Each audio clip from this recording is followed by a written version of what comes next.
Assalamualaikum warahmatullahi wabarakatuh. Perkenalkan, nama saya Alfa Rizky dari Universitas UIN Imam Bonjol Padang, Fakultas Syariah, Prodi Hukum Ekonomi Syariah.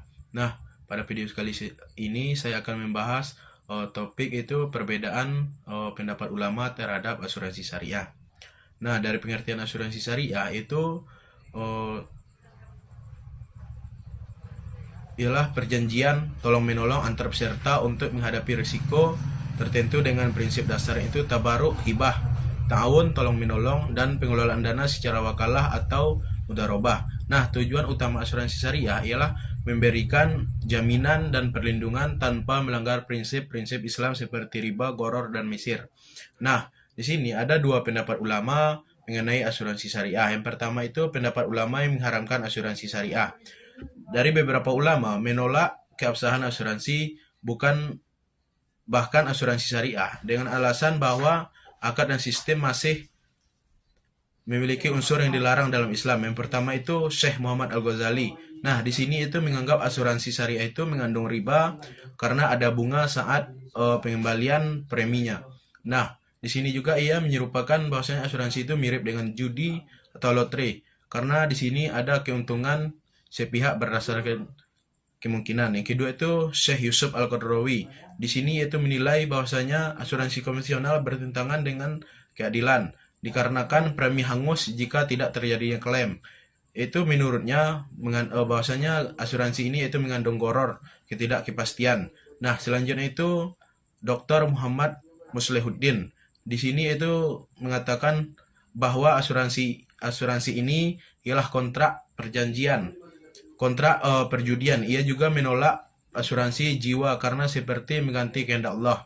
Nah, selanjutnya itu Ibnu Abidin ini ialah dari kalangan mazhab Hanafi. Dalam karya klasiknya, beliau menganggap pengembalian kompensasi dari asuransi tidak sah dikarenakan termasuk iltizam ma'alam yalzam, yaitu yang mewajibkan sesuatu yang tidak wajib menurut syariah. Nah, dari inti kelompok ini memandang bahwa bentuk dan praktek asuransi terlalu dekat dengan aktivitas yang dilarang syariat. Nah, selanjutnya itu ulama yang membolehkan asuransi syariah. Yang pertama itu ialah Syekh Abdurrahman Isa, seorang dosen dari Universitas Al-Azhar. Di sini ia mengatakan bahwasanya asuransi itu ialah muamalah baru yang membawa kemaslahatan, sesuatu yang tidak bertentangan langsung dengan nas, bisa diakomodasi untuk kepentingan umum.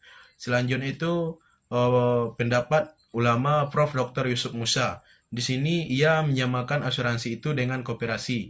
Jika tidak ada di dalam sebuah perjanjian tersebut itu mengandung dengan unsur riba, maka hukumnya boleh.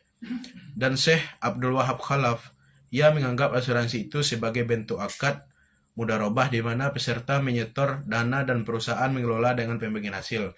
Nah, selanjutnya itu Prof. Dr. Muhammad Al-Bahi. Ia menegaskan bahwasanya asuransi ialah bentuk tolong-menolong yang diperbolehkan, tidak mengurangi tawakal, justru bentuk ikhtiar untuk mengelola resiko. Nah, selanjutnya itu DSN MUI Majma' Fikih. Ia membolehkan asuransi syariah dengan syarat itu bebas dari riba, akadnya jelas dan dikelola secara syariah. Nah, dari beberapa pendapat ulama tersebut, asuransi syariah bisa menjadi solusi ekonomi umat asalkan mekanismenya benar sesuai dengan syariah Islam.